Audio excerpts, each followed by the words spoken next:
उम्मीद करता हूँ फिट होंगे, बेहतरीन होंगे, अपनी लाइफ अच्छे से एंजॉय करे होंगे। हम तीनों की तरह आज एक और वीडियो और उसका टाइटल है, वीडियो का टाइटल है जी, मजीद बच्चे पैदा करने के मोदी के बयान पर पंजाबी लड़के ने कांग्रेस के स्याह खत खोल दिए। हिंदू जाग जाएंगे और शाइनिंग इंडिया की वीडियो है जी। ओरिजिनल वीडियो का लिंक भी डिस्क्रिप्शन में, लाजमी इनको भी सपोर्ट करें, हमें भी सपोर्ट करें। मेरा नाम है राणा मोहम्मद, मेरे साथ है मोहम्मद समीर खोखर। मंत्री ने कहा, जो उनका अभिभाषण रहा, उन्होंने आलोचना करी कि कम्युनिस्टों का कब्जा हो चुका है कांग्रेस पर। ये जो संसाधनों वाली बात हो, घुसपैठियों वाली बात हो, प्रधानमंत्री ने जितनी भी चीजों का जिक्र किया अपने अभिभाषण में, आपका क्या मानना है इसको लेकर? सर, सबसे पहले तो हमें ये समझना पड़ेगा कि मोदी जी को इस बात को कहने की जरूरत पड़ी क्यों है। कुछ लोग कहेंगे कि फेज 1 में इलेक्शन के दौरान लोगों का मतदान कम हुआ है, तो ये सबसे बड़ा रीजन है कि इसकी वजह से ऐसा बयान आया। लेकिन अगर इसकी गहराई में जाएं तो जो बात उन्होंने कही, क्या उन्होंने नई बात कही है? अगर थोड़ा सा पीछे चलें और थोड़ा ज्यादा चलते हैं, लगभग 10 साल पहले, 8-10 साल पहले जो पूर्व प्रधानमंत्री थे सरदार मनमोहन सिंह जी, उनका बयान मुझे आज भी याद है, जो उन्होंने वीडियो में बोला था कि इस देश के संसाधनों के ऊपर पहला जो हक है वो मुसलमानों का है। तो मैं यही समझना चाहता हूं, मुझे कोई दिक्कत नहीं है, लेकिन मुझे थोड़ा उसका एक फैक्ट जानना है, उसका रीजन क्या है। ये बात जो आप किस आधार के ऊपर कह रहे हो, इसका बेस क्या है? अगर आप कह रहे हो उनका पहला हक है, चलिए थोड़ा सा विश्लेषण करते हैं। जिसको आप माइनॉरिटी बोलते हैं, मैं उसे सो कॉल्ड माइनॉरिटी बोलता। अब क्यों? कनाडा, ऑस्ट्रेलिया जैसे देशों की आबादी 6-6, 7-7 करोड़ है, इनकी आबादी 14.2 करोड़ है।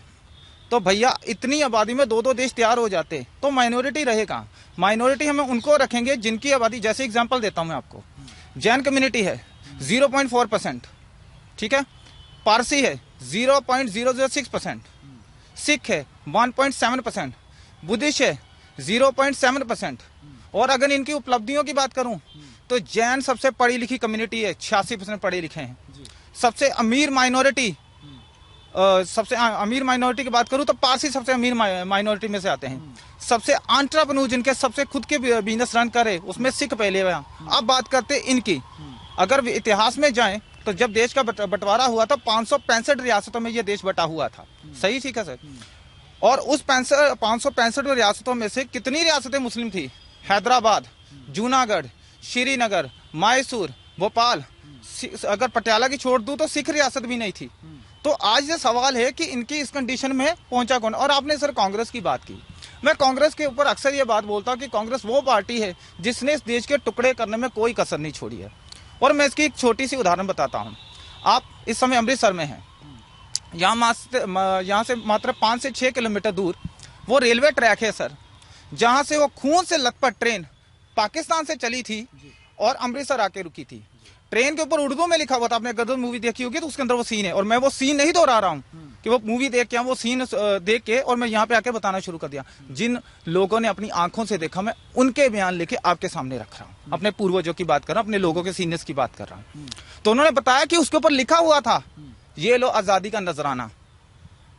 और मैं आपको जानकारी के लिए कर दूं, उस रेलवे ट्रैक के ऊपर जब कोई ट्रेन गुजरती है तो उसके यहाँ से पानी की कुछ बूंदें गिरती हैं उस ट्रेन से, तो वो सारा ट्रैक भीग जाता है। ठीक उसी तरीके से उस दिन जब वो ट्रेन पाकिस्तान से चली थी बंटवारे के दौरान, तो लाशों से कटी हुई बच्चों की, बूढ़ों की, कपड़े उतरे हुए, बलात्कार की हुई औरतों की लाशें खून से लथपथ, जिसकी खून की एक एक बूंद उस रेलवे ट्रैक से पाकिस्तान से लेके दिल्ली तक उस ट्रैक को रेड कलर करती जाएगी, उसको पूरा लाल रंग से भर दिया था। तो मैं उस धरती से बोल रहा हूं जिसने सिवाय खून से कुछ नहीं देखा। अगर मैं कत्लेआम की बात करूं, मैं जानता हूं थोड़ा सा टॉपिक में थोड़ा उस तरफ लेके जा रहा हूं, लेकिन हिस्ट्री अगर नहीं बताएंगे तो शायद लोग नहीं समझेंगे। मैं अपना आंकड़ा नहीं दे रहा हूं, मैं सबूत भी दूंगा जो मैं बोल रहा हूं। यहां पर एग्जाम्पल कोट करता हूं, जब मोहम्मद बिन कासिम 712 ईस्वी में राजा दाहिर सेन के ऊपर हमला किया था सिंध के अंदर, तब से लेके बहादुर शाह जफर तक, आखिरी मुगल तक, आपको पता है सर कितने हिंदुओं का कत्लेआम हुआ? लगभग 9 करोड़ हिंदुओं का। 1200 सालों में 9 करोड़ हिंदुओं का कत्लेआम किया गया। अगर इसे मैं एक साल के हिसाब से बांटूं तो हर साल 75,000 हिंदू मारे गए। अगर इसे मैं महीने के हिसाब से बांटूं तो 6,250 हिंदू हर महीने मारे गए। इसे अगर एक दिन में बांटूं तो 208 हिंदू हर रोज मारे गए। तो सर 1200 साल, हर साल में 12 महीने और हर महीने में 30 दिन और हर दिन में 208 हिंदुओं का कत्लेआम हो रहा था। इतना खून बहाया था। मैं तो उस धरती से बोल रहा हूं जहां से मोहम्मद बिन कासिम ने अटैक शुरू किया था, और अंग्रेजों तक हमने सिवाय कत्लेआम के कुछ नहीं देखा इस धरती पे। और जिसकी माइनॉरिटी की बात कर रहे हैं, कोई प्रॉब्लम नहीं है सर, लेकिन आपको एक उदाहरण और देता हूं। जब इस देश का बंटवारा हुआ था, खास करके जिस जगह मैं खड़ा हूं अमृतसर में, यहाँ पे और दिल्ली के लोग जितने भी अपने घर बार यहाँ से छोड़कर गए थे, ये बात बड़ी ध्यान से छोड़िएगा, खास करके मैं मुसलमानों की बात कर रहा हूँ, जो मुसलमान यहाँ पे प्रॉपर्टियां छोड़ के गए थे, जो उस तरफ गए थे, पहले उधर से शुरू करते ताकि जनता को इजीली बात समझ आ जाए कि मैं कहना क्या चाहता हूँ। जब बंटवारा हुआ तो लाहौर की उदाहरण देता हूँ। लाहौर प्रभु श्री रामचंद्र जी के बड़े बेटे लव के नाम पर पड़ा था। वहां पे 80% हिंदू सिख थे, ठीक है सर। आज बड़ी मुश्किल से 4 या 5 परिवार होंगे। कहाँ गए? जमीन खा गए, आसमान खा गए। बंटवारे के वक्त तो इन्होंने बहुत कुछ ले लिया। वहां पे जितनी भी प्रॉपर्टियां छोड़ के वो यहाँ पे आए थे, उन प्रॉपर्टियों के ऊपर आज उनका कब्जा है। अगर लाहौर की बात करूं, सर गंगाराम ने 80% लाहौर बनाया। वो इसलिए मैं कह रहा कि हवा में बातें, जाके चेक कर लीजिएगा, वहाँ के कॉलेज, हॉस्पिटल, जितने भी बड़ी बिल्डिंगें हैं सर गंगाराम ने बनाई है। उनकी मूर्ति तक नहीं है वहाँ पे थी, वो तोड़ के रख दी जिहादियों ने। और आपको एक चीज क्लियर करना चाहूंगा कि 80% कुर्बानियां, माफी चाहूंगा, जो मैं बात कर रहा था कि वहां से जो लोग वहां यहाँ आए थे, उनकी प्रॉपर्टी पर वहां के मुसलमानों ने कब्जा कर लिया। और जब वो यहाँ आए थे और जो यहाँ के मुसलमान वहां गए थे, रूल ये कहता था कि अपने घर बार छोड़ के आए हैं, अपना सारा कुछ तबाह करके आए हैं, तो वो घर कम से कम उनको सर ढकने के लिए वो छत दे देनी चाहिए थी। लेकिन नेहरू ने चाल चली, 1954 में वक्फ बोर्ड का निर्माण करवाया, और भारत के अंदर जो प्रॉपर्टियां मुसलमान छोड़ के गए थे, 90% वो प्रॉपर्टियां वक्फ बोर्ड के नाम कर दी। और जो वहां से यहाँ आए थे, अब खालसा कॉलेज देखिए अमृतसर में जाके, उसके सामने वाला जो लैंड है, वहां पे वो तमाम हिंदू और सिख जो धक्के खा के आए थे, जो बचे कुचे थे, वो उन्होंने 6 से महीने, 8 महीने, पता नहीं साल वहां पे अपना जीवन बिताया। भीषण गर्मी झेली, भीषण सर्दी झेली, ना कपड़े थे, ना खाने को था, और इधर शपथ ग्रहण चल रहा था।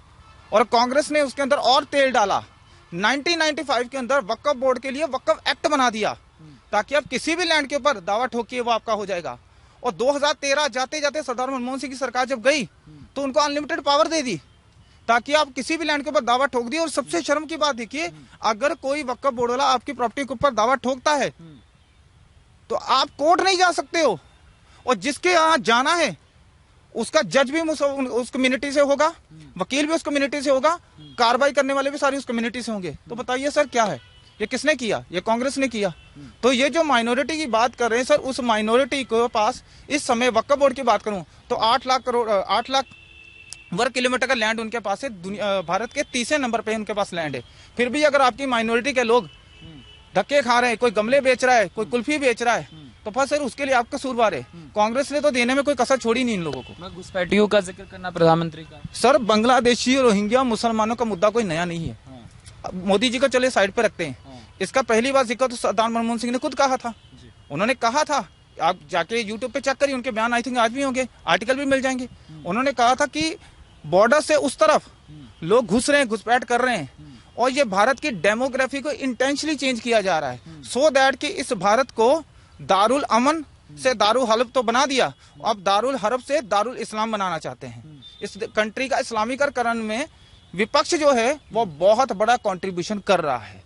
कह रहे हम तो ऐसा कुछ करना नहीं है हमारे, तुम ना मैनिफेस्टो में ना कुछ है, ये तुम मोदी जी को डर लग रहा है, हार के डर के चक्कर में, ध्रुवीकरण के चक्कर में सारी चीजें हो। अच्छा, इनको लगता है मोदी जी ने ये सब किया है, ठीक है। मुझे एक चीज बताइए, अभी मैं पहले एक बयान सुन रहा था इनका, ये कह रहे थे जी हम जब सत्ता में आएंगे तो सीए को हटा देंगे, ठीक है। क्या आपने कभी कांग्रेस को वक्फ बोर्ड को हटाने की बात करते हुए देखा? ये कहते हैं ना हम संविधान के संरक्षण है, हम संविधान को बचाएंगे, तो संविधान में आर्टिकल 44 लिखा है यूनिफॉर्म सिविल कोड आना चाहिए। आप लाएंगे? अब तो संविधान बचाने वाले, वो तो संविधान तोड़ने वाले। तो बचाने वालों से सवाल कर रहा हूँ। कॉन्स्टिट्यूशन के आर्टिकल 48 में लिखा हुआ है कि गांव होते के ऊपर कानून बनना चाहिए, तो बनाएंगे? तो किस पार्टी की बात कर रहे हैं सर? जिसने पंजाब का टुकड़े टुकड़े कर दिए, जिसने बंगाल के टुकड़े टुकड़े कर दिए, जिसने इतना कत्लेआम किया कि मैं उसको गिनती में नहीं बता सकता। अभी जो मैंने आंकड़ा दिया थोड़ी देर पहले, कितने लोग मारे गए, अब मैं सबूत देता हूं उसका। विल डोरेंट की किताब पढ़ लीजिए। वो विल डोरेंट आरएसएस से नहीं है, बीजेपी से नहीं है, अमेरिका राइटर है, 15 किताबें लगभग लिख चुका है। उसकी किताब पढ़िए, उसकी किताब में लिखा है 8 से 9 करोड़ हिंदुओं का कत्लेआम हुआ 1200 सालों में। मैं नहीं कह रहा। और एक चीज और बता दूं, आप उस पार्टी की बात कर रहे हैं जो 22 तारीख को राम मंदिर के कह रहे हैं कि ये बीजेपी का इवेंट, हम नहीं जाएंगे। तो क्या प्रभु श्री राम जी बीजेपी के हैं? बीजेपी जब नहीं भी थी 1980 में, उससे पहले राम जी को मानने वाला कोई नहीं था। मेरे दादाजी मानते थे, तब तो बीजेपी नहीं थी। मेरे परदादा जी मानते थे, तब तो बीजेपी नहीं थी। मेरा बाप जब पैदा हुआ तब भी बीजेपी नहीं थी। तो वो तो सारे राम राम करते आ रहे हैं। तो क्या बीजेपी के सिर्फ राम जी है? और हाँ, विरोध करें भी क्यों ना, ये तो वही पार्टी है ना जिनके पहले प्रधानमंत्री पंडित जवाहरलाल नेहरू 19 सितंबर, डेट बता रहा हूं, ध्यान से सुन लीजिएगा, 19 सितंबर 1959 को बाबर की दरगाह के ऊपर गए थे अफगानिस्तान सिर झुकाने के लिए। उसके बाद अब सबूत भी दे रहा हूं, इंदिरा गांधी 1968 किताब बाय नटवर सिंह, उनके जो उस समय के विदेश मंत्री थे, उनकी किताब पढ़ लीजिए। आई थिंक किताब का नाम है one life is not enough. उस किताब के अंदर एक पैराग्राफ है, उस पैराग्राफ के अंदर इंदिरा गांधी के बारे में उन्होंने क्या लिखा कि जैसे वो बाबर की दरगाह से, दरगाह नहीं बोलूंगा, उस कब्र से जैसे वो झुक के आई, तो उन्होंने एक इंग्लिश में लाइन बोली, वो क्या था, I have had the brush with our history. इसका हिंदी में अनुवाद कर देता हूं। इसका मतलब है कि आज मेरा सामना मेरे इतिहास से हुआ। कौन से इतिहास से बात कर रहे हैं? आपका बाबा से क्या लेना देना है? फिर 1976 के अंदर इंदिरा गांधी और राजीव गांधी फिर गए, और उसके बाद 2005 के अंदर ये राहुल गांधी दोबारा से बाबर के उस टॉम पे गए। तो इनकी 4 जनरेशन बाबर के सामने झुक चुकी हैं, लेकिन इनकी 4 में से एक भी जनरेशन का एक भी बंदा आज तक अयोध्या नहीं गया। और किस ये अभी बात कर रहे हैं, 2007 में एफिडेविट दिया था इन्होंने कोर्ट में कि राम एक काल्पनिक पात्र है, राम का कोई वजूद नहीं है। किसने दिया था? इसी पार्टी ने दिया था ना। शर्म आनी चाहिए उन लोगों को जो आज इनको वोट डालते हैं। आज हिंदू, सॉरी टू से, सच्चाई बोल रहा हूं, मैं खुद हिंदू, लेकिन को बोलूंगा वही जो सच है। मैं किसी को इंप्रेस करने के लिए नहीं बोलता कि ये सच नहीं है कि दारू की बोतल के लिए, 500 के नोट के लिए आज हिंदू बिकता है। फ्री बिजली दे दो, फ्री पानी दे दो, फ्री सिलेंडर दे दो, खाने को फ्री दे दो, बस बिक जाता हूँ। वोट जहां बोलोगे डाल दूंगा। उसको राम से नहीं लेना था ना, ये सबसे बड़ा कारण है। 35,000 मंदिर टूटे हुए हैं और इनको क्या चाहिए, उसके ऊपर मस्जिदें खड़ी हैं। तो प्रधानमंत्री को क्यों आवश्यकता पड़ी ये सब बताने की? सर, लोगों को भी पता है, और बताने की जरूरत इसलिए पड़ी क्योंकि जब शारदा के 35 टुकड़े हुए थे, लोग भूल गए। जब बदायूं में 2 बच्चों का कत्लेआम हुआ, छोटे छोटे बच्चों का, जिनको शायद दुनिया का भी नहीं पता, लोग भूल गए। जब महाराष्ट्र में कोहली जी का कत्ल हुआ, लोग भूल गए। जब राजस्थान में, अभी कर्नाटक में, अभी राजस्थान में जो कन्हैया लाल जी की हत्या हुई, लोग भूल गए। और बेंगलोर में जो नेहा का कत्लेआम हुआ लव जिहाद के नाम पे, वो भूल गए। भारत के लोगों की यही बड़ी प्रॉब्लम है सर, मर भी जाते हैं, भूल भी जाते हैं। और इनको याद दिलाने के लिए किसी ना किसी को तो बोलना पड़ेगा, ताकि इनके उस मरे हुए जमीर को जगाया जा सके और इनको याद दिलाया जा सके कि ये वजूद की तुम्हारी आखिरी लड़ाई है। अगर अब नहीं जागे तो बेटा ये याद जरूर रखना कि वो दिन दूर नहीं है जब तुम लोग एक इतिहास की किताबों में सिर्फ पढ़ाए जाओगे, तुम्हारा कोई वजूद नहीं बचेगा। और इसका एक इंपॉर्टेंट पॉइंट बता के खत्म कर रहा हूं। दुनिया में 27 पुरानी सिविलाइजेशन थी, 25 खत्म हो चुकी है, जिसमें ग्रीक सिविलाइजेशन की बात करूं, रोमन सिविलाइजेशन की बात करूं, इजिप्ट की बात करूं, मेसोपोटामिया की बात करूं, बहुत सारी हैं, ठीक है। ओल्ड इजिप्शियंस की बात करूं, माया से सिविलाइजेशन की बात करूं, उसमें से 2 बची हैं। एक है भारतीय सिविलाइजेशन, एक है चाइनीज सिविलाइजेशन। और अगर जिस लड़ाई को इस तरह, अगर अब हम नहीं जाकर हमने उस पार्टी के खिलाफ कम से कम वोट नहीं किया जिसने हमें इस स्टेज पे लाके खड़ा किया है, तो सर सॉरी टू से, ये हमारे सनातनियों के आने वाले मात्र आखिरी 2 दशक होंगे। उसके बाद हमारा इतिहास सिर्फ और सिर्फ इतिहास की किताबों में पढ़ाया जाएगा। शायद इसी डर को ध्यान में रखते हुए मोदी जी को ये बात बोलने की स्टेज से जरूरत पड़ी। हमारा इसी का तो कर रहे हैं, हिंदू मुसलमान का बंटवारा करना चाह रहे हैं प्रधानमंत्री। कांग्रेस इस तरीके की चीजें चाहती नहीं है, ये क्यों जिक्र करते हैं इस तरीके की चीजों का? मोदी बंटवारा नहीं कर रहे हैं, मोदी सिर्फ समझा रहे हैं, बता रहे हैं, सच्चाई बता रहे हैं कि इनका जो राम का अस्तित्व नहीं मानते हैं, जो राम सेतु को बोलते हैं भी यहाँ से जहाज गुजार रहे हैं, इसको तोड़ दीजिए, हाँ, खाल भी नहीं कहना, यू नो। तो उनसे आप क्या कर सकते हैं? क्या जो संसाधन, जो अच्छा सनातन धरती पर मैंने आपको रहने के लिए जगह दी, तो आपने उसमें हिस्सा डाल लिया कि संसाधनों पर मनमोहन जी बोल रहे हैं कि भारत के संसाधनों का मुसलमानों का हक है ना। तो ये कैसे हो सकता है ना? ये इसका मतलब बताइए, उनकी मानसिकता क्या है, उनके दिमाग में क्या चल रहा है? उनके दिमाग में वही चल रहा है जो शुरू से चल रहा है, उन्होंने कोई चेंज नहीं किया। इमरजेंसी का आप जिक्र नहीं आप करिए, क्यों इमरजेंसी लगाई बताइए मुझे? अनुपात को बराबर करने के लिए। तो वो अनुपात क्या है, किसको बराबर करना था? हमें हमारे 2, हम 2 हमारे 2 और उनके 10 2 20 2। सोचिए तो वो कैसे अनुपात होगा? तो आज भी क्या है, जब भी कोई यात्रा निकलती है, राम मंदिर की यात्रा निकलती है, कोई ऐसी यात्रा धार्मिक यात्रा निकलती है, तो वहाँ हमारे पत्थर बरसाए जाते हैं। है ना, पत्थर बरसाए जाते हैं। तो क्यों, उसका कारण क्या है? हम तो कुछ नहीं करते, हम तो कुछ नहीं हम इनका विरोध करते कभी। तो हम प्रताड़ित नहीं होंगे, हिंदू जागरूक है, आप चिंता ना करिए, जो होगा मोदी जी अच्छा करेंगे। तो प्रधानमंत्री को क्यों बोलना पड़ रहा है, क्या कारण क्या दिखता है इसके पीछे?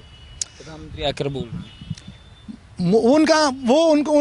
उनको लगता है कि इनको बताना, हमको बताना चाहिए, बार बार बताना चाहिए। हम भूले हुए लोग हैं, क्योंकि गुरु का मतलब ही है बार बार समझाना। भाई यार, ये भाई यदि एक बार गलती की तो फिर वही हजारों साल पीछे वाला समय आ जाएगा।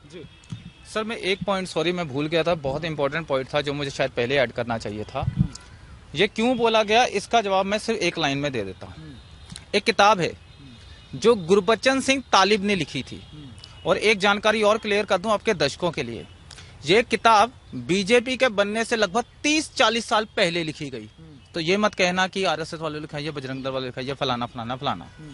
उस किताब को पढ़ लें, एक्चुअल में पंजाब में क्या हुआ था और किसने किया था, कितना हुआ था, कितना कत्लेआम हुआ था, उस किताब को पढ़ने के बाद सारे लोगों के रोंगटे खड़े हो जाएंगे और ये क्लैरिटी मिल जाएगी कि आखिर प्राइम मिनिस्टर मोदी जी को यह बयान देना क्यों पड़ा। ये बहुत इंपॉर्टेंट पॉइंट है, इसीलिए मैंने इस किताब को कोट किया। तो मैं आपके दर्शकों को कहूंगा, ये किताब आप खरीदिए, पढ़िए, और उस किताब को पढ़ने के बाद ये खुद जानिए कि आखिर ये मैसेज देने की जरूरत क्यों पड़ी। क्योंकि मैं बहुत ज्यादा डीपली बोलूंगा तो लंबा एपिसोड चला जाएगा, लेकिन मेरे मैसेज को अगर आप समझना चाहते हैं, डिकोड करना चाहते हैं, तो मैंने आसान तरीका बता दिया है। भाई उस किताब को जरूर पढ़िए। बताइए भाई साहब, क्या नाम है आपका? जी मेरा नाम राहुल हांडा है। राहुल जी आपका क्या मानना है? प्रधानमंत्री राजस्थान में बोलते हैं, पूरा विपक्ष बोलता है कि क्या भय सता रहा है, क्या प्रधानमंत्री को इस तरीके की चीजें बोलने पे आ गए? जी प्रधानमंत्री जी के इस वाक्य के कहने के पीछे जो मुझे लगता है जो मेन कारण होगा वो है, प्रधानमंत्री जी देश को जागृत करना चाहते हैं। जो हमारे हिंदू भाई बहन है ना, वो अभी सोए हुए हैं। किन चीजों को लेकर जगाना चाहते हैं? वो हिंदुओं को इस हिसाब से जगाना चाहते हैं। सर देखिए, इस समय जो देश में सबसे ज्यादा जरूरी है ना, वो एकजुट सरकार की जरूरत है, जो जिसकी मेजॉरिटी हो, जिसके पास रूल्स, जो कोई भी नए रूल लाने हैं, उनको मेजॉरिटी होनी चाहिए उनके पास, लोकसभा में, राज्यसभा में। ठीक है, देश में कोई भी कानून लागू करना चाहते हैं, उनके पास मेजॉरिटी होनी चाहिए। तो अगर टुकड़ा टुकड़ा सरकार बनेगी, कोई 20-25 भेड़ियों की सरकार बनेगी, तो चलिए वो अलग चीज होती है, क्या कहना क्या नहीं कहना। तो अगर ऐसी सरकार बनेगी तो पहली बात तो प्रधानमंत्री का कोई उनके पास चेहरा नहीं है। ठीक है, दूसरे नंबर पे उनके पास कोई विजन नहीं है। ठीक है, तो अब देखिए हमारे देश को बहुत सी विदेशी ताकतें घेर के बैठी हुई हैं। एक तो पाकिस्तान, एक चाइना, दो सबसे बड़ी हैं। ठीक है, उसके बाद कुछ इनविजिबल ताकतें भी हैं जो कि हमारे आसपास नहीं है, दूर है। ठीक है, तो उन लोगों को टैकल कैसे करना है, उसका उनके पास कोई रोड मैप नहीं है। और चलिए कल को हमारा किसी विदेशी देश, किसी भी देश के साथ झगड़ा हो जाता है, या कोई तनाव उत्पन्न हो जाता है, या जंग लग जाती है, तो ये 24-25 लोगों को पहले इकट्ठे करने में टाइम लग जाएगा। ठीक है, फिर वो एक कंक्लूजन पर निकलेंगे। ठीक है जी, कि क्या करना है क्या नहीं करना। कोई राज्य बोलेगा जी मुझे उस देश के एक पर्टिकुलर बिजनेसमैन से इतना फंड मिलता है, तो हम इसको सपोर्ट नहीं करेंगे, हम उसको सपोर्ट नहीं करेंगे। तो हमारा देश उतनी देर में लुटता रहेगा, उतनी देर में हमारी जमीनें कब्जाते रहेंगे, जैसे एलओसी में पहले हुआ था। चाइना का हमारे देश पे कब्जा हुआ तो उस वक्त वो सोए रहे, कांग्रेस भी। मेरा जानना है, जो घुसपैठियों का जिक्र प्रधानमंत्री ने कहा कि आपके संसाधनों को लूट कर घुसपैठियों में कांग्रेस बांटना चाह रही है, इस पर आप क्या कहेंगे? सर इस पे जो चीज है ना कहने के लिए, वो ये है कि वो हमारे जो पास्ट हो चुका है उसकी बातें तो ये मेरे भाई पहले कर चुके हैं। ठीक है, तो मैं अभी प्रेजेंट और फ्यूचर की बात करता हूँ। ठीक है, प्रेजेंट में हमारे देश को आगे बढ़ने के लिए वर्ल्ड की 5th इकोनॉमी बन चुके हैं हम, 3rd इकोनॉमी बनने के लिए आगे अग्रसर कर रहे हैं। ठीक है, तो इकोनॉमी को आगे बढ़ाने के लिए हम लोगों को जो सबसे पहली चीज चाहिए, क्या? रोजगार। लूटपाट होती रहेगी। ये जो विदेशी आए हैं, इनको वैसे भी हमारी भाषा का बहुत ज्यादा ज्ञान तो होगा नहीं, ना ही इनके पास कोई स्किल्स होंगी। अगर स्किल्स होती तो पढ़ लिख के किसी और देशों में, अच्छे देशों में और बड़े देशों में चले जाते। तो ये जो तारों के नीचे से आ रहे हैं, ठीक है, तो उनको तो फिर वैसे ही काम आते होंगे। वो लूट को सूट करेंगे, कोई रास्ते पे जा रही होगी बहन को छेड़ेंगे। ठीक है, कोई किसी का पर्स छीन लिया, चेन स्नैचिंग कर लिया, आजकल सड़कों में सरेआम हो रहे हैं। तो ये कौन कर रहा है? तो ये तारों के नीचे से आने वाले ही कर रहे हैं। ठीक है, जो देश में जो ये गुंडा राज स्थापित हो रहा है, कई राज्यों में बहुत ही बढ़ चुका है। हमारे पंजाब में भी, अमृतसर में भी बहुत बढ़ चुका है। इसमें 99% घुसपैठिए होंगे। अरे ये सभी को पता है कि जो बांग्लादेशी रोहिंग्या यहाँ पर आए हैं, उन्होंने यहाँ पर इतना ज्यादा कब्जा कर लिया है। आप देखिएगा, आपको शायद आपने देखा नहीं, श्रीनगर चले जाइए, यहाँ पंजाब में इतने ज्यादा इनकी तादाद बढ़ गई है, जो रोहिंग्या वगैरह हैं, आप सोच ही नहीं पा रहे होंगे, इतनी इनकी बढ़ गई है। अच्छा, तादाद। यहाँ भी दिक्कत है, बहुत दिक्कत है। ये तो बॉर्डर एरिया है। अरे ये हाँ, शेहाटा के पास आप जाइए, आप वहाँ पे मस्जिद जो भी है वहाँ पे जाके देखिए, इतने ज्यादा इनकी तादाद बढ़ चुकी है कि आप परेशान हो जाएंगे देख के इनको। ये एक समस्या है। आपका क्या मानना है भाई साहब इसको लेकर? जी, जो पूर्व प्रधानमंत्री का जो अभी भाषण था, उससे ये स्पष्ट है कि जो विपक्ष है, जो कांग्रेस है, उनके अकॉर्डिंग की जो लोकतंत्र की परिभाषा है, उसके अकॉर्डिंग यहाँ पे खड़े हो जाइए। हाँ, दोबारा से बोलिए। जी, जो पूर्व प्रधानमंत्री थे जो मनमोहन सिंह, उनके जो जय अभिभाषण से स्पष्ट होता है कि जो मंशा है विपक्ष की और कांग्रेस की, इससे साफ जाहिर होता है कि उनके अकॉर्डिंग लोकतंत्र की परिभाषा ही यही है कि जहाँ पर नेता उनके इटली से आ जाते हैं, वोटर उनके बांग्लादेश से आ जाते हैं, नारे यहाँ पर पाकिस्तान और जिहाद के लग जाते हैं, और जो 20 बच्चे 25 बच्चे वाले वो सब्सिडी पा जाते हैं, और हम जो 2-3 बच्चे वाले हैं वो टैक्स देते रह जाते हैं। जिन इनकी आधी सरकार तो इनके अपने परिवार के लिए चल रही है, और दूसरी उनकी सरकार जो आधी वो इनके त्योहार से चल रही है। इनके अकॉर्डिंग यही परिभाषा इनके, हमारा नहीं, जो मोदी जी काम करे, मोदी जी हमारे हिंदू मुसलमान को बांटने की कोशिश नहीं करे, वह देशभक्त और देश जो विरोधी ताकतें हैं उनको बांटने की कोशिश कर रहे हैं। बता रहे कौन देशभक्त है कौन देशद्रोही है। जी जी, उनकी परिभाषा को वो, अगर इस बयान का तो पूरा का पूरा विपक्ष यही कह रहा है ध्रुवीकरण के लिए हुआ है, हिंदू मुसलमान कर रहे हैं। 70 साल से तो यही तुष्टीकरण करते आ रहे हैं। इन्होंने इतने लॉस है जो माइनॉरिटी के लिए बना दिए, जिनके लिए उन्होंने सारा काम किया। तो हम कहाँ, हम कोई पाकिस्तान से आ रहे हैं, हम कोई चाइना से आ रहे हैं? हमारे सारे देश का इतना तोड़ दिया है, सारा धर्म के आधार पर इन्होंने पाकिस्तान बना दिया। फिर भी अब ये यहाँ पर जो रह गए हैं तो उनकी इतनी तुष्टीकरण कर रहे हैं, उनके यहाँ पर उनके फेक आईडीज बन रहे हैं। पश्चिम बंगाल में आधार कार्ड बनाए जा रहे हैं। देखिए आप देखिए, अभी फर्स्ट फेज की जो हुई थी वोटिंग, 60% वोटिंग हुई है।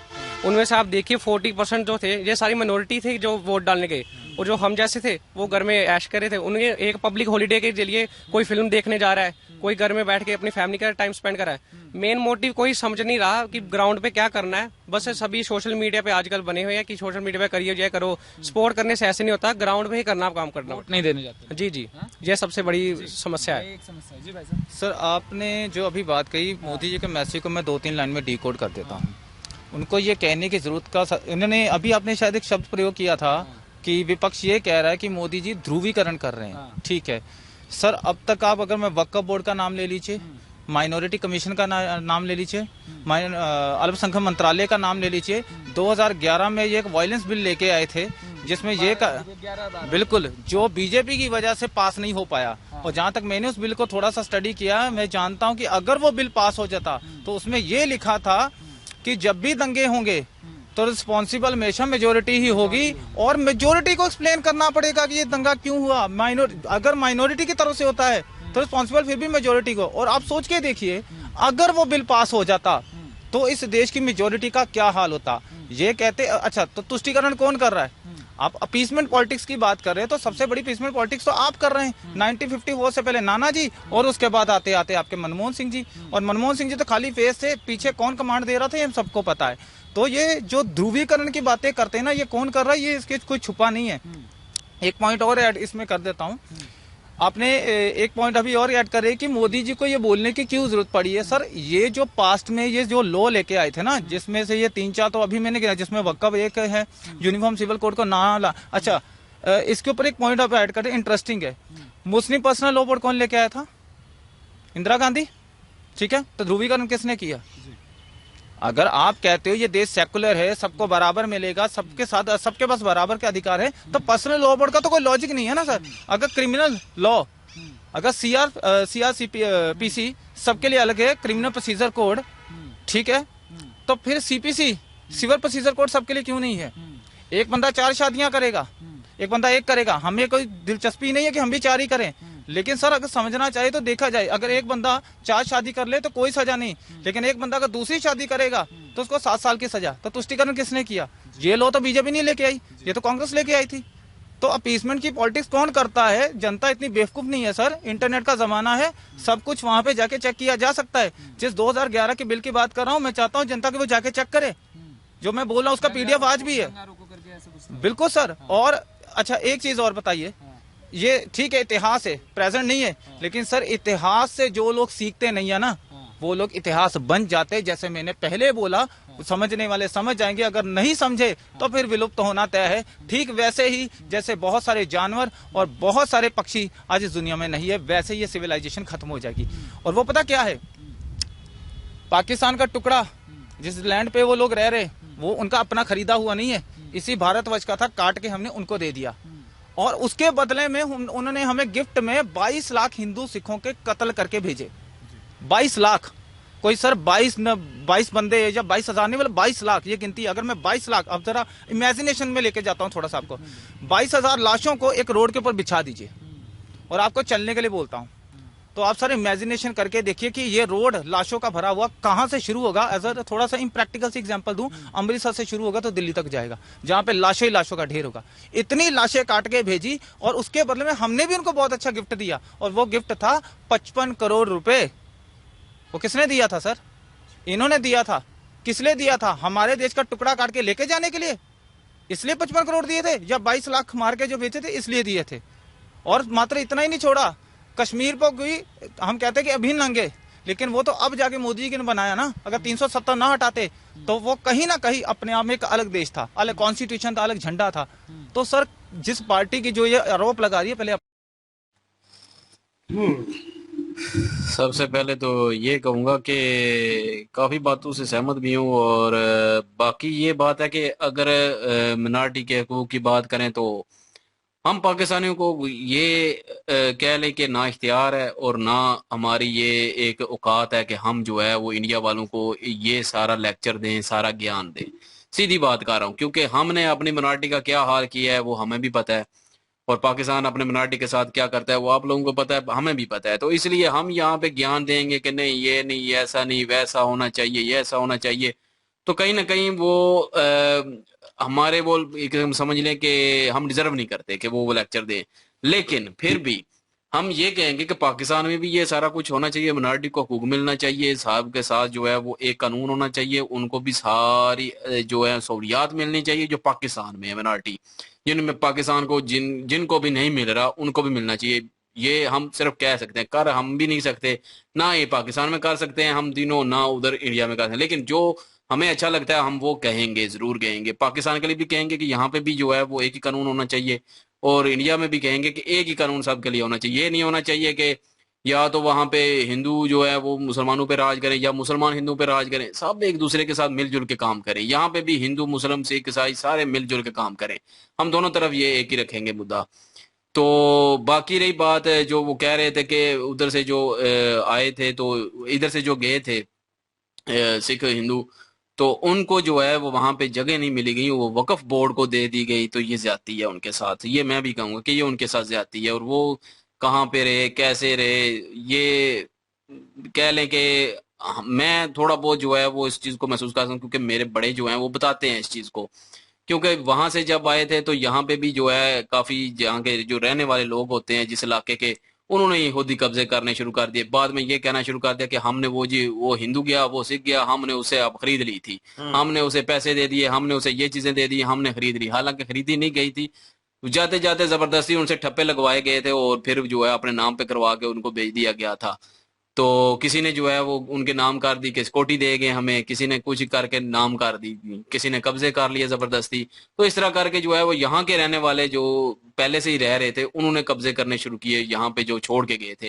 हालांकि ये जो उधर से आए थे उनके हक बनते थे, जो वहां पे जगह थी उन पे हक उनका बनता था जो यहाँ से गए थे, लेकिन वहां पे वक्फ बोर्ड ने कब्जे कर लिए, उनके नाम लगवा दी नेहरू ने। तो ये ज्यादती है उन लोगों के साथ जो इधर से गए थे। एक तो वो अपने मरवा के भी गए बंदे सारे, तो फिर भी उनको जो है वहां पे सहूलत ना मिले, वहां पे सारा कुछ ना मिले, तो ये ज्यादती है। और रही बात कि यहाँ पे जो ट्रेन मारेगी, मैं मानता हूँ इस चीज को कि अफसोस भी है कि यहाँ पे जो है वो मुसलमानों ने जो अपने आप को बड़े अजीम कहते हैं, जो अपने आप को बड़े ये कहते हैं कि हम बड़े अच्छे थे, बंटवारे के दौरान जो है हिंदुओं ने जुल्म किया, वहां पे सिखों ने जुल्म किया, यहाँ पे हमने तो वो जो है उनको भेज दिया। तो वो ये गलत सोच है इनकी बनी हुई, एक चूरन है बना हुआ, जहाँ के ट्रेन पूरी को जो है वो मारा गया था और 22 लाख को कम नहीं होते। और ये सारी चीजें जो है वो शुरू हुई थी, मैं कुछ कहना नहीं चाहता, कुछ लोगों को यहाँ पे बुरा भी लग जाता है।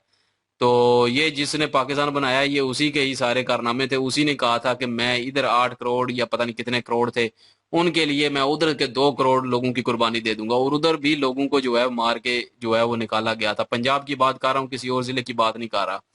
बाकी जिलों में जो है वो अपनी मर्जी से मुसलमान आए थे इधर, जिन्होंने आना था। लेकिन पंजाब में बंटवारा पंजाब का हुआ था, तो पंजाब टूटा था, तो पंजाब से उधर से भी निकाला गया था, और इधर से भी मारा गया था, उधर से भी मारा गया था। और काफी लोग जो है वो उस वक्त खून खराबा हुआ था दोनों तरफ के। जो इधर से गए थे या उधर से आए थे, उन लोगों का, जो इधर रह रहे थे या उधर रह रहे थे, उनका तो कोई नुकसान नहीं हुआ ना।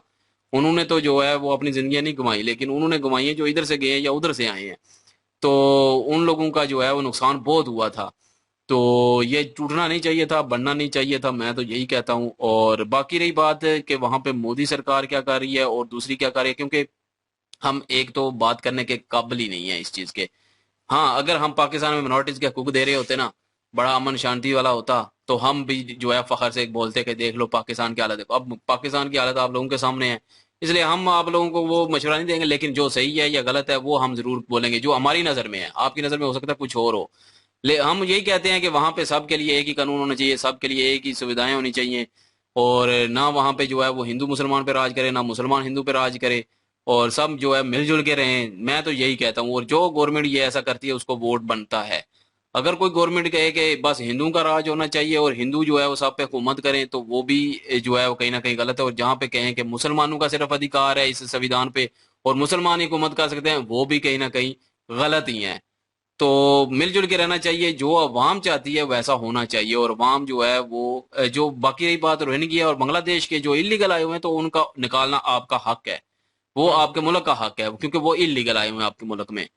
तो उनको निकाल लें या ना निकाल लें वो तो आपकी गवर्नमेंट देख लेगी, वो आप लोगों का हक है कि निकाल लें, चाहे जो मर्जी करें। जो इलीगल है जाहिर है वो तो इलीगल है, लेकिन जो लीगल है उनको हकूक सारे मिलने चाहिए, चाहे वो मुस्लिम है चाहे हिंदू है, सब के लिए एक ही होना चाहिए। अगर कोई ये जो बिल लेके आए थे जो पास नहीं हुआ कि एक जो है वो मुसलमानों जो मिनॉरिटी है वो अगर कुछ करते तब भी मेजॉरिटी को जो है वो ये सारा कुछ देना पड़ेगा, अपना बयान, तो एक्सप्लेनेशन उनको देनी पड़ेगी। तो ये मैं कहता हूँ, मैं भी कहता हूँ पर्सनली कि गलत है ये। जो बंदा खुद कर रहा है, बेशक वो मिनॉरिटी में मेजॉरिटी में, पूछगिछ होनी चाहिए दोनों से। जो गलत कर रहा है उसे पूछगिछ होनी चाहिए। इसमें कोई नहीं है कि मिनॉरिटी है या मेजॉरिटी है। मिनॉरिटी तो फिर मर्जी के हिसाब से करेगी ना, 2 नंबरी करनी, बिल्कुल, कहीं पे कुछ हरामी करनी हो, कुछ भी कर दे और वो मेजॉरिटी पे सारा बिल जो है वो फाड़ा जाएगा। तो कुछ चीजें हैं जहाँ पे आपका फर्स्ट ऑफ ऑल तो पर्सनल मैटर है, नो डाउट। वो लॉ के हिसाब से आप किस तरह उसको इम्प्लीमेंट कर रहे हैं, कैसे चल रहे हैं, वो लॉ जो है अपने हिसाब से है। लेकिन कुछ चीजें जो हैं बीच में उन्होंने मेंशन की कि जैसे ये अपने आप में ही वो जैसे को हमला कर दे, दूसरी कंट्री हमला करती है या कुछ ऐसी योजना बनानी होती है, तो दोनों पार्टी जो है, जैसे पाकिस्तान में भी सेम सिस्टम चल रहा है, सेम सियासत चल रही है। तो मैं इसके उस नजरिए से बोलूंगा कि उनको इकट्ठा करेंगे, पहले वो तीसरा लड़का जो बात कर रहा था उनको बिठाएंगे, फिर वो एक नजरिए पे मानेंगे, फिर उनका पहले एकता होगी, उसके बाद वो कोई फैसला लेंगे। इतने में तो अगला मुल्क चढ़ाई करके पता नहीं क्या कर देगा, ठीक है ना। तो इनकी अपने हिसाब से नहीं लग रही, अपने में लग रही, मुल्क एक चलाना है वो नहीं चल रहा, ठीक है। कुछ फैसले लोगों को नामंजूर है, कह लेंगे मुस्लिम हो भले हिंदू हो, ठीक है। तो जहां तक अली भाई ने बात की उसमें वो भी बात यही मेंशन कर रहे थे कि इक्वालिटी होनी चाहिए और रूल के हिसाब से हो, कुछ भी हो। वो जो पॉइंट मेंशन कर रहे थे कि मतलब मुस्लिम्स को, क्योंकि हमारे तो रिलीजन के हिसाब से है ना कि 3 शादियां की और वो जितने बच्चे पैदा हुए जो भी है, ठीक है। तो उनमें मेरे ख्याल में उन्होंने रोक लगा दी है, जहां तक मुझे समझ आ रही थी, ठीक है, कि आप एक से दूसरी शादी नहीं कर सकते, यही था हिंदू में। हिंदू में तो ये है ना, वो तो उनके मेरे ख्याल में रिलीजियस के हिसाब से भी है शायद कि वो दूसरी शादी नहीं कर सकते। तो वो इस चीज को लाइट आउट क्यों कर रहे थे इस पॉइंट को, क्योंकि इस पॉइंट को ये इसलिए कर रहे थे कि एक कानून नहीं है, इनका दिल करता है तो हमारा भी दिल करता है, लेकिन हम तो बाज ही रहते हैं, ये क्यों बाज नहीं रहते, ये उन जिंदगियों के साथ क्यों खेलते हैं। जो बेचारी औरतें हैं उनकी जिंदगियां खराब हो जाती हैं, उनके बच्चों की जिंदगियां खराब हो जाती हैं, ये नई औरतों के साथ अपनी हयाशियां करना शुरू कर देते हैं। शादी नहीं वो शादी के लिहाज यूनिफॉर्म सिविल कोड जो एक वो है ना अपना, इनका एक मतलब के कानून हो सब के लिए, उसमें वो आता है ना कि अगर एक शादी है तो सबको एक शादी करनी पड़ेगी। लेकिन मुसलमान वहां पे नहीं मानते क्योंकि मजहब हमें इजाजत देता है 4 शादियां करने की। लेकिन मैं फिर से क्लियर कर दूं मुसलमानों को कि फर्ज नहीं है, जायज है सिर्फ। तो इसका मतलब ये नहीं कि उसको फर्ज बना के करने शुरू कर दें। हाँ। तो वो चाहते हैं कि अगर वो 4 शादियां क्यों करें, फिर अगर एक कानून बन रहा है तो वो भी एक करें। हाँ, जाहिर बात है, जिस मुल्क में आप रहते हैं जाहिर बात है उसके कानून को तो आप लोगों ने फॉलो करना है। अगर वहां की योजना आती है तो वो सबको एक बराबर मिलती है, तो वहां का कानून आए तो आप उससे अपने आप को अलग करें, तो ये तो गलत बात है ना। ये तो ऐसा नहीं होना चाहिए, ये तो डबल स्टैंडर्ड हो गई सोच जो होती है। तो इस तरह की चीजें नहीं होनी चाहिए। और राम मंदिर के ऊपर इन्होंने बात की है, वाकई यार ये दुख की बात है कि जो वहां की कांग्रेस पार्टी है उनको बिल्कुल वहां पे जाना चाहिए था, अयोध्या जाना चाहिए था और इस चीज को अप्रिशिएट करना चाहिए था, क्योंकि ये सनातनी धर्म की एक पूरे सनातन धर्म के लिए वो राम जी हैं। तो ये किसी एक पक्ष के तो है नहीं है कि बीजेपी को वहां पे भी आपने नेगेटिविटी फैलाने की कोशिश की इस मुद्दे के ऊपर भी। हालांकि ये एक धार्मिक चीज है, इस चीज के ऊपर आप लोगों को जो कांग्रेस पार्टी है उससे मुखातिब हूं कि नेगेटिविटी नहीं फैलानी चाहिए। मुस्लिम और हिंदू का जो एक चूरन है उसको बेचने से बेहतर है कि जिस तरह मोदी सरकार अपनी काबिलियत शो करके अपने आप को अपनी वोट बैंकिंग इकट्ठी कर रही है, उस तरह आप भी करें। वो नेगेटिविटी को एक साइड पे रखे, तो उन्होंने देश के हक में लोगों के लिए जो काम किए हैं आप उस तरह के काम कीजिए, मुल्क के लिए डेवलपिंग के काम कीजिए, लोगों की जो बेसिक हकूक हैं वो पूरे कीजिए। इन चीजों को मद्देनजर रखिए, ना कि किसी एक धर्म को आप दरमियान में ले आए और उसके ऊपर आप मुसलमानों को जो है कि हिंदुओं को आपस में लड़ा के तो वोट बैंकिंग इकट्ठी करें। ये चीज गलत है, ये नहीं होनी चाहिए। न्योता महल में दिया था उनको और वो आए भी थे। न्योता दिया था, नहीं आए, रिजेक्ट बाद में जो आए ना, बाद में मेरे ख्याल में राहुल गांधी ने कोशिश की है लेकिन उनको फिर परमिशन नहीं, वो दूसरी जगह पे गए थे। वो उस दिन पता है हमने वीडियो की थी, वो कह रहे थे मंदिर में गए हैं लेकिन उनको परमिशन नहीं मिली, वो दूसरी कहीं और। तो मिलनी भी नहीं चाहिए, इस तरह के डबल स्टैंडर्ड वाले बंदे को बिल्कुल नहीं मिलनी चाहिए। वो इधर अयोध्या में आए नहीं है। देखो अगर इन सीरियस नोट अगर उस तरीके से देखा जाए इस चीज को, अगर मैं पॉलिटिशियन हूँ और किसी ओहदे पे हूँ और सेकंड पार्टी पे हूँ, ठीक है, फर्स्ट पार्टी जो अली भाई की है, ठीक है, वो इक़्तिदार में है, वो सारा काम कर रहे हैं, ठीक है, वो अगर कुछ क्रिएट कर रहे हैं और वो मजहबी रिलेटेड चीज है तो मेरा भी मजहब सेम है, तो मुझे तो बगैर मतलब इनविटेशन के वहां पे जाना चाहिए, क्योंकि वो एक अलग चीज है, वो सियासत से हट के है यार। उस रिलीजन में तो आप एक जैसे हैं। अब जब एक साथ में खड़े होते हैं, एक जगह पे इकट्ठे होते हैं, पूजा पाठ करते हैं, प्रेयर करते हैं, तो आप में इक्वालिटी होती है, वो ओहदे नहीं होते, ठीक है ना। तो कम से कम उनको मेरे ख्याल में विदाउट इनविटेशन वहां पे पहुंचना चाहिए। हाँ, अगर वहां पे मुस्लिम होता हो तो वो मुस्लिम अगर कोई काम करता तो फिर जाहिर है सारे मुस्लिम जाते वहां पे इकट्ठे। तो इसी तरह सारे सनातनी को जो है हिंदुओं को जो है वो जाना चाहिए था। बड़ा मौका था उनके पास इम्पैक्ट डालने का। लेकिन ये है ना कि सियासत फिर कैसे चमकाएंगे, सियासत से जाएंगे तो फिर वो अप्रिशिएट करने वाली बात होगी, तो फिर वो समझते हैं कि वोट बैंकिंग हमारी जाएगी, तो वोट बैंकिंग कम होगी, तो फिर वो हिंदू मुस्लिम का बीच में इशू रखना जो है वो उनके लिए महंगा पड़ जाएगा। ये कांग्रेस ऐसे सोचती है ना, तो वो चाहती है कि जो रोहिंग्या और बांग्लादेश से मुसलमान आए हुए हैं वो जो है वो फेक आईडीज बनाई हुई हैं, तो वो भी वोट डालते हैं, तो वो चाहते हैं कि वो हमें वोट मिले, कांग्रेस चाहती है। तो ऐसे लड़ा के रखेंगे तो जाहिर है उनको मिलेगी। अगर जो पार्टी जो है वो एक करेगी सबको तो वोट सारे उसको जाएंगे, तो फिर वो एक तो होने देगा ना। कम से कम रिलीजियस वे से तो कम से कम उनको रिलीजन को जो है वो पोलाइट वे में होना चाहिए। हम यही तो मैं कह रहा हूँ ना कि हम यहाँ पे बैठ के ये ऐसा नहीं कह सकते कि रिलीजन को लागू होना चाहिए। हम कैसे कह देते हैं जब पाकिस्तान में खुद रिलीजन के बेस पे सारा कुछ होता है, तो हम कैसे कह सकते हैं कि रिलीजन पे नहीं होना चाहिए। हम इस काबिल ही नहीं है कि हम कहें आपको, हमको आपको ज्ञान दें या हमको आपको कुछ कहें, लेकिन जो हमें मतलब कि ठीक लगता है हम सिर्फ वो बता रहे हैं। बाकी आप करना आपने अपना ही है, लेकिन हम सिर्फ अपना ओपिनियन दे रहे हैं। हम पाकिस्तान के लिए भी यही हमारा ओपिनियन है, लेकिन कोशिश करने के लिए मेरे ख्याल में जैसे अली भाई ने कहा कि हम कुछ नहीं कर रहे, तो कोशिश करने के लिए एक मतलब आपके पास अपॉर्चुनिटी भी होनी चाहिए इन अ प्रॉपर वे। वही कह रहा हूँ, हमारे पास नहीं है, हम कुछ नहीं कर सकते। गवर्नमेंट ने एक अदारा क्रिएट किया हो या उनको एक सहूलतें दी हो, जो लॉ में वो चीजें हो मौजूद हो, ठीक है, कि उनको ये लॉ के हिसाब से ये दिया जाएगा, उनको ये सहूलतें दी जाएंगी, उनको जलील नहीं किया जाएगा, उनको कहीं जॉब अगर लेने जाए तो उनको ये नहीं कहा जाएगा इस बिना पर कि आप जनाब गैर मुस्लिम है और नॉन मुस्लिम के थ्रू आपको जॉब, हालांकि वो हकदार भी हों। तो बहुत सारी चीजें अगर लॉ के हिसाब से होगी, गवर्नमेंट इम्प्लीमेंट करेगी, तो फिर कहीं ना कहीं अगर किसी के साथ ज्यादती होती है उसके साथ खड़ा होना बनता है। यहाँ पे तो वो लॉ वाला हिसाब ही नहीं है, यहाँ पे तो प्रेफर ही उस चीज को किया जाता है। इंडिया में भी कहीं ना कहीं यही चीज की जंग जो है ना अंदर ही अंदर वो चल रही है इन रियलिटी अगर बोलूँ तो कहीं ना कहीं वो चल रही है। कुछ बातें उनकी ठीक है अपने जगह पे, वो भी लड़ना चाहते हैं, वो भी कुछ चीजों को देख रहे हैं कि यार वो उनको जो सहूलियात मिली है, जो लॉ के हिसाब से उनको मिल रहा है, हमको क्यों नहीं मिल रहा। उनका बोलना बनता है, उनके पास हिस्ट्री मेरे ख्याल में नॉलेज ठीक ठाक थी इस बंदे के पास। एक जो है ना वही मैं वही कह रहा हूँ कि एक को जो है ना वो कानून होना चाहिए, सबके लिए एक ही होना चाहिए, इक्वालिटी होनी चाहिए। बहरहाल जी आपका इंटरनल मैटर है, नो डाउट। बिल्कुल। और हमें जितनी इंफॉर्मेशन यहाँ से मिली और जितनी सुनने को मिला उसके ऊपर ही हमने अपना ओपिनियन दिया है, और ये टूटा फूटा ओपिनियन ही है। लेकिन यह है कि आप इसके बारे में कुछ बेहतर जानते हैं तो कमेंट सेक्शन में प्लीज बताइएगा। और इनकी ओरिजिनल वीडियो की लिंक और महाभारत की लिंक डिस्क्रिप्शन में मौजूद होगी, प्लीज जाए विजिट करें, चेक करें, सपोर्ट करें। इंशाल्लाह मिलते हैं नेक्स्ट वीडियो में। अपना ख्याल रखिएगा, दुआ में याद रखिएगा। तब तक के लिए अल्लाह हाफिज, पीस।